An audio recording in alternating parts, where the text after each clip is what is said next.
El agrado de charlar con la secretaria de Salud de la provincia de Entre Ríos, la doctora Karina Re, que está en comunicación con nosotros. Doctora, ¿cómo le va? Víctor González, de aquí de Vorterix. Hola, ¿qué tal, Víctor? Buen día. ¿Cómo ¿Cómo va? estás? ¿Todo Un bien? saludo para ustedes. Ahí, gracias. Aquí estoy con Fedra Venturini también ¿Qué tal? Buenos días. para charlar de una manera más distendida, por fin, doctora, ¿no? Después de Sí. tanta tensión que hubo con el COVID y en esta situación, si bien con aumento de casos, pero con atenciones o en todo caso sin tanta atención precisamente en los hospitales, ¿no? Con camas ocupadas, con terapias ocupadas y todo lo que recordamos de nuestras charlas en el momento más álgido en que se presentó la enfermedad. ¿Cómo está la situación ahora?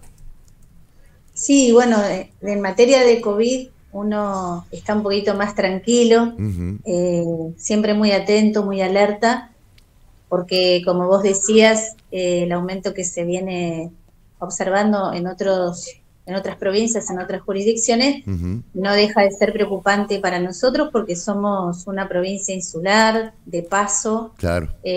por las actividades económicas, por la actividad turística, Ujú. y para nosotros siempre es importante estar alertas en los equipos eh, para evitar de algún modo que nuestro sistema de salud se ponga en riesgo. De todas maneras, salud no ha bajado su nivel de estrés. En esto sí quiero eh, hacer hincapié en que la atención se mantiene porque si bien nosotros en terapia intensiva, que fue el lugar más álgido, como decías vos, Ujú. allá por julio, junio 2021, Ujú. y hoy tiene un índice de ocupación que es el habitualmente esperado, con prácticamente nada de COVID, Claro. hay una demanda importante en todo lo que tiene que ver con las enfermedades emergentes y en las enfermedades crónicas no transmisibles, Claro. que Ujú. fueron diferidas todo este tiempo. Claro. Y bueno, lo asistencial no ha cesado. Ujú. Estamos con una demanda importante de tratamientos quirúrgicos, Ujú. de procedimientos diagnósticos, y justamente en el día de hoy, que da inicio la campaña de invierno, Ujú. con una importante demanda en las postas respiratorias, donde se atienden las poblaciones pediátricas y adolescentes. Posta Así que respiratoria es en toda la provincia, ¿no? se hace en toda la provincia Ujú. y nosotros nuestra campaña de invierno comienza el 1 de junio hasta el 31 de agosto Ujú. y consiste fundamentalmente en la atención diferenciada y focalizada en la primera infancia, Ujú. pero que, como te decía, ya hace más de un mes que tenemos una demanda importante en todos los efectores de la provincia para la atención pediátrica y adolescente, porque, bueno, se han puesto en contacto con virus Claro. que durante 2 años prácticamente no circularon en nuestra provincia Claro. y obviamente esto los hace más vulnerables, sobre todo a las poblaciones más pequeñas, a los chicos y Claro. chicas más chiquititos. Claro. Doctora, no sé si ha tenido posibilidad de charlar con funcionarios de Santa Fe. Allí han impuesto otra vez la necesidad de volver a utilizar el barbijo, ¿no? Es decir, de controlar un poco más el uso del barbijo, habida cuenta del aumento de casos en Santa Fe. ¿Es posible que, por estar tan cerca Santa Fe, desde salud se requiera a la población que vuelva a utilizar el barbijo, que ahora un poco ya se ha dejado, incluso hasta en los supermercados, que antes era el lugar referencia, ¿no?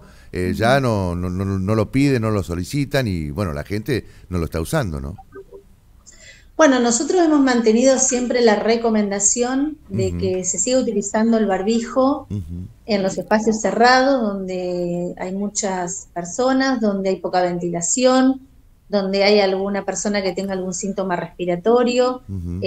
Siempre hemos recomendado mantener estas medidas de cuidado. De hecho, nosotros obviamente lo seguimos haciendo. Hay mucho, insistimos esto, obviamente, en los equipos y en los efectores de salud. Ujú. Y lo que uno puede observar es que si bien no es importante la adherencia al uso de barbijo, en algunos grupos etarios es como que se ha retomado en algunos espacios la utilización de este dispositivo que ha demostrado ser sumamente efectivo para disminuir la transmisión viral, sobre todo en las épocas más complejas. Claro. Creo que la comunidad ha logrado un aprendizaje y más allá de las recomendaciones que el Ministerio de Salud hace, uno puede ver que todavía hay gente que lo sigue utilizando y hemos visto cómo de a poco, sobre todo en los adultos mayores, se ha vuelto a utilizar este dispositivo de barrera que nosotros hemos recomendado permanentemente. Bien, la situación está absolutamente controlada. ¿Cuánta gente ya se ha vacunado? ¿Cuántos entrerrianos ya están con sus dosis aplicadas? Bueno, nosotros ya hemos superado los 3 millones de dosis total y estamos por encima del 80% de población vacunada con esquema completo. Mirá. Sí, esto significa 80%, perdón, con esquema completo, 80% de la población. Más del 80 ya llevamos de lo que está registrado. Siempre hay un pequeño desfasaje entre lo que se registra y lo que está efectivamente aplicado, porque a veces la carga va más lenta. ¿Y a nivel país cómo está Entre Ríos entonces?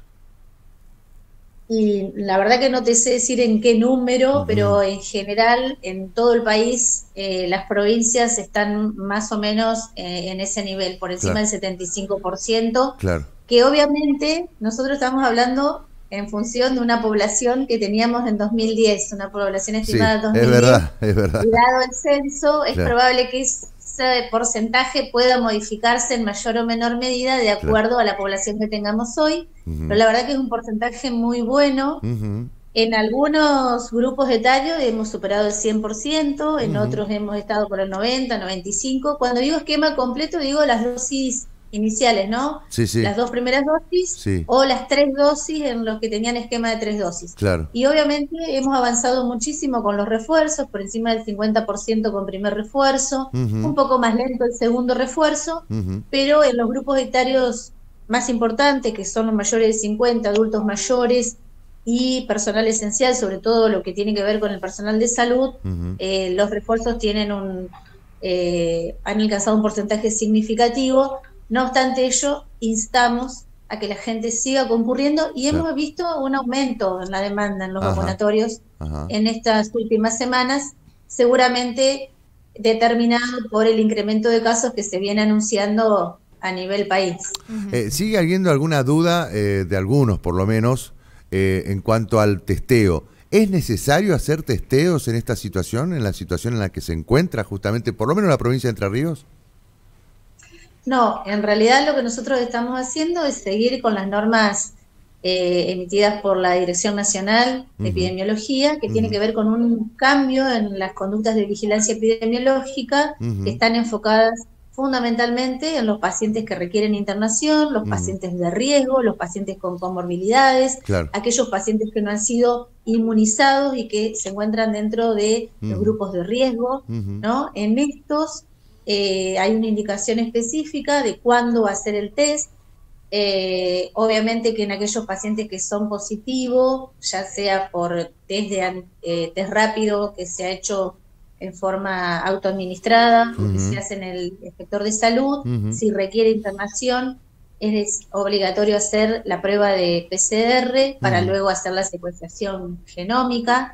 Hay indicaciones específicas, nosotros como todo vamos haciendo los protocolos y los documentos COES, donde a través de esa documentación la acercamos a los efectores para que tengan los protocolos de pruebas diagnósticas, de cuándo se debe hisopar, cuándo no, cuándo se debe realizar la prueba de PCR, cuándo tiene indicación la secuenciación genómica, cuáles son los contactos estrechos que hay que supervisar, ¿no?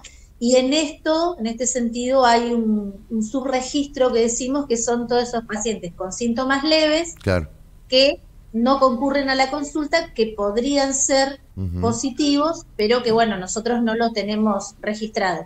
Ya no estamos haciendo testeos masivos ni tampoco estamos confirmando los casos por nexo Claro. como lo hacíamos en su momento cuando la circulación viral era alta. Está bien. ¿Y cuál es la recomendación? Por ejemplo, yo me siento resfriado. Tengo los síntomas compatibles con, no sé, un resfrío o una gripe o COVID, ¿no? ¿Cuál es la recomendación? Es decir, ¿tengo que seguir haciendo mis actividades o directamente aislarme? La recomendación es, ante síntomas respiratorios, Sí, inmediatamente utilizar barbijo. bien. ¿Sí? Ujú, Después, si a los síntomas respiratorios sumamos fiebre, ujú, mialgia, ujú, es decir, dolor muscular, ujú. fiebre alta, dolor de garganta o algún otro síntoma agregado, la consulta para que sea el profesional médico que evalúa Claro, quien defina si es necesario en ese momento hacer una prueba o no de COVID, bien. porque podría ser una influenza, Claro, ¿no? Podría claro. ser influenza. Sí, sí, Y también el influenza es de transmisión por gotitas de flush y claro, también es contagioso. claro. Entonces es importante hacer la consulta, pero lo primero es el barbijo para evitar eliminar virus y Bien. contagiar. Ujú, Si es posible, no concurrir a los lugares de trabajo, por lo menos las primeras 48 horas, ujú. y hacer la consulta temprana para que el profesional que evalúa defina si es necesario hacer la prueba diagnóstica o no. Y en el caso de la recomendación del profesional de hacer la prueba, Ujú, si es positivo, ujú. se evaluará si esa persona tiene criterio de internación o puede cursar su aislamiento en forma domiciliaria y ahí se darán todas las recomendaciones Bien. para el aislamiento domiciliario. Fedra Venturini va a hacer una ¿Qué consulta, tal, doctora. doctora? ¿Cómo le va? Muy buenos días. Mi consulta es la siguiente. Usted dijo que dentro de la población de adultos mayores había todavía mucha conciencia en torno a los cuidados personales, el uso de barbijo. Ahora, ¿considera que la población joven se ha descuidado o se ha relajado en torno a los cuidados? La población joven siempre es más rebelde, ¿no? Y de hecho comparten otros espacios. Obviamente cuando se empezaron a hacer las primeras, se empezaron a liberar las primeras actividades, la concurrencia masiva a los espacios de recreación, a los boliches bailables y demás, hacía que, bueno, que realmente no hubiera un cuidado estricto del uso de las medidas de protección, ¿sí? Pero lo que sí vimos en su momento era la necesidad de vacunarse porque, bueno, se iba a solicitar el pase sanitario. Así que fue para nosotros una herramienta importante en ese momento la vacunación. No obstante ello, la población más joven siempre es más resistente a utilizar las medidas de cuidado, aun cuando existen todas las recomendaciones que se le dan a través de los padres y a través de las escuelas. Ujú, La no obligatoriedad, obviamente, del barbijo en escuelas ha también permitido que haya mayor circulación viral dentro de las instituciones educativas. claro. Y lo que estamos viendo sí son muchos niños y adolescentes, no con COVID, sino con cuadros respiratorios de Claro. otros virus, que Ujú. también son sumamente contagiosos y a los cuales no estuvieron expuestos. Ujú. Por eso lo que estamos viendo comúnmente es que los chicos están permanentemente con moco, con tos, resfriados, estornudan, tosen, ¿sí? Sin cuadros febriles, pero esto tiene que ver con la exposición a virus que durante el 2021 y el 2020 prácticamente no circulaban entre la comunidad. Ujú. Eh, lo llevo a otro tema y ya para ir cerrando, doctora, y le agradecemos por supuesto el tiempo que nos está dando. ¿Están preocupados por la viruela del simio? Y sí, la verdad que sí. ¿Sí? Ah, No mira. terminamos de salir de Sí, claro, una pandemia y ya claro. se nos viene otro alerta. Ujú, A principio de año fue el alerta por influenza, ahora el alerta con esta patología. ujú, Tuvimos también la alerta de hepatitis. ujú. Y las alertas significan esto, estar con el alto índice de sospecha, sobre todo en los equipos que trabajan en las guardias y en los consultorios, Ujú, para poder determinar en forma temprana o diagnosticar en forma temprana ujú. esta patología. Claro. Lo que vemos es que por el momento los 2 casos que están confirmados en nuestro país son casos importados, es Ujú, decir, que han venido del exterior. ujú. Lo que sí hay que tener en cuenta es hacer bien la averiguación de antecedentes ante la presentación de síntomas compatibles y saber que la contagiosidad tiene que ver fundamentalmente con el contacto con las lesiones, por lo tanto hay que cumplir un determinado aislamiento y hacer un seguimiento de los contactos de los pacientes enfermos. Esperemos que no nos llegue, sí, ¿no? Claro. Pero no hubo tenemos sospechas. que tener En la provincia no hubo sospechas. Hasta el momento no. Hasta el momento no. Igualmente es una enfermedad de denuncia obligatoria, por lo tanto, al momento que tengamos algún caso lo vamos a estar sabiendo y se va a estar reportando. Sintéticamente, ¿cómo se transmite? Se transmite por las gotitas de flush que le decimos nosotros, es decir, que uno puede eliminar virus por la boca, por la nariz, y además por el contacto con las lesiones que tienen virus, las lesiones dérmicas que están en la piel, que tienen carga viral. Claro.